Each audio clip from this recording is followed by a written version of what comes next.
Well, again, well, still working on okay. Just got back from Monsters University and I really enjoyed it.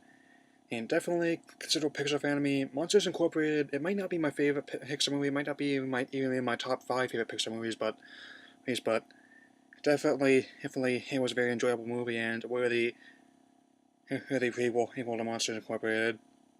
Wait, nope, what am I, sorry, I just got back just a moment ago. I'm trying to collect my thoughts on it, so generally, that's how I do reviews of movies I see in the theater. And I wait to get back, and I get back, try and collect my thoughts a little bit, then just start recording and try and think out loud. But anyway, I really enjoy Monsters University. I see that definitely follows the same tradition of Toy Story 3 that definitely takes Pudgicology's perspective on it, show how it grew with the audience that's willing to show them. Anyway, yeah, it's a really great movie. So as you can imagine some of the voice actors from the original film of President Rules. Billy Crystal's back as Mike, Nick John Goodman's back as Sully, and we even have Steve Buscemi back as Randall. You know, and we see how he became so bitter head of the Monsters Incorporated, and we also and yeah, so definitely he pulls all tropes from college movies and also makes them so be family friendly. So how you could actually easily watch it with your children, and or just be able to go into it and not feel guilty about it. it it's definitely one of the things I enjoy most about Monsters as Incorporated was the designs of the monsters, how many different ones they could pull off. And this one just and also proves how creative they're in that. Have have one of the people that the hero of the fraternity. The salesman, and named Dan. Looks a bit like my stepfather Dan. And actually has a mustache that's made out of bat wings and has the eyes with suckers on them. And it's another. Also, the dean. Dean is this strange centipede woman that has dragon wings. He's on her back. I also enjoyed seeing how the fraternities, different fraternities and sororities, compete against each other in these.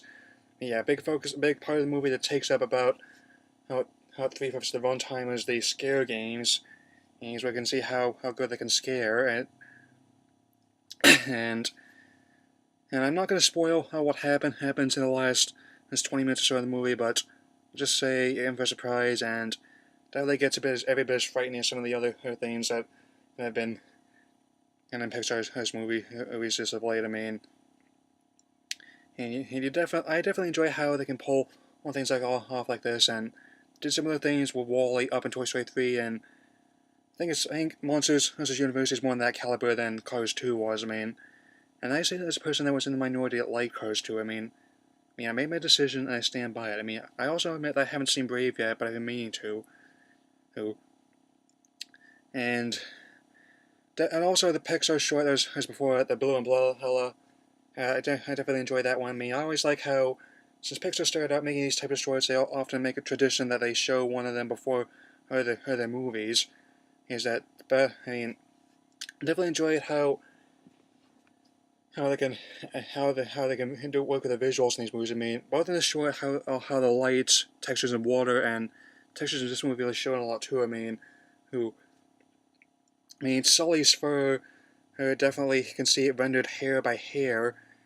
Definitely, and see all the scales. Rendered scale by scale. A lot of different monsters. They even had this monster created on their website, on the film's website, where you can make your own monster, so they even get a student ID card to go to MU.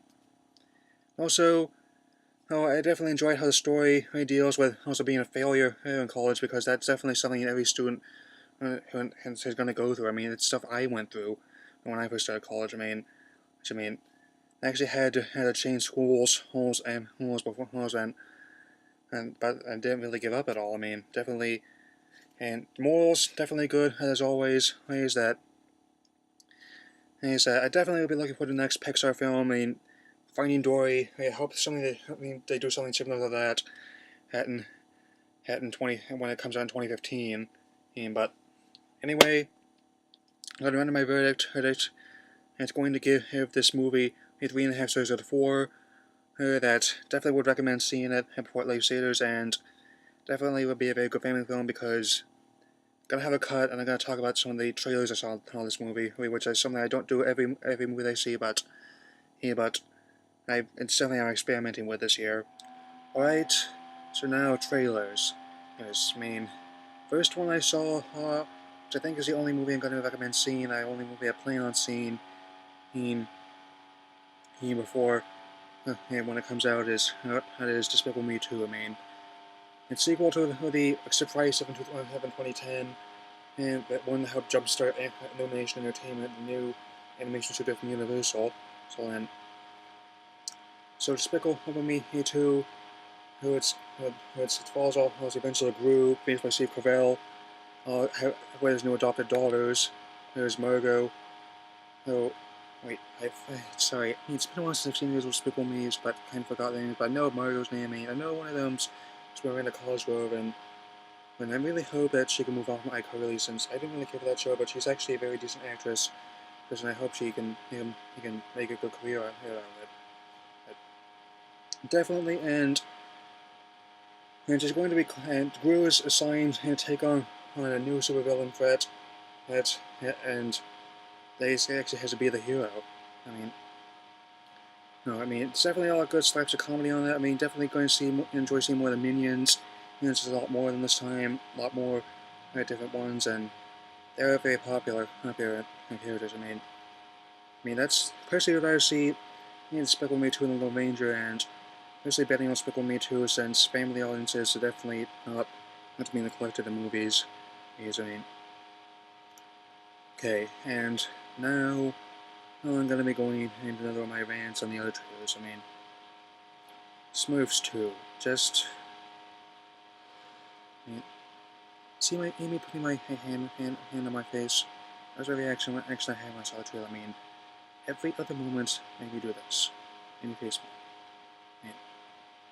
me. I was not a fan of the first Smurfs movie, and I can definitely say I'm not going to go to this one, and they're going to actively try not to see it.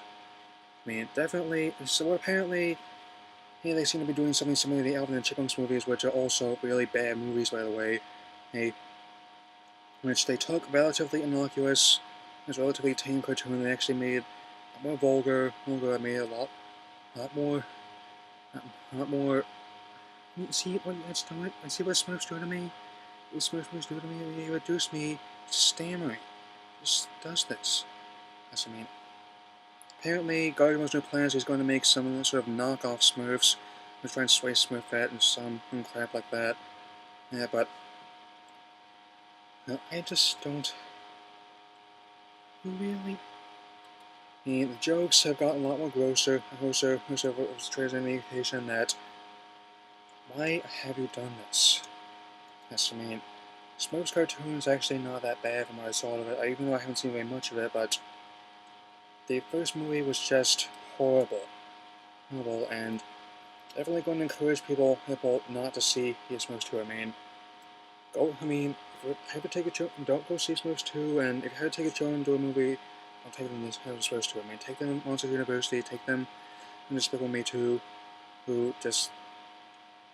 and it's really to my next episode. The Lego movie. Do not get me started on this one.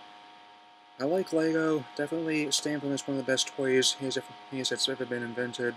But I just not really a fan of what they decide to do with this. I'm personally wondering how they're going to turn a toy line which has no prior story behind it into a movie. The Pensioners just went nuts and did imagine like a kid playing with Legos. That's one thing.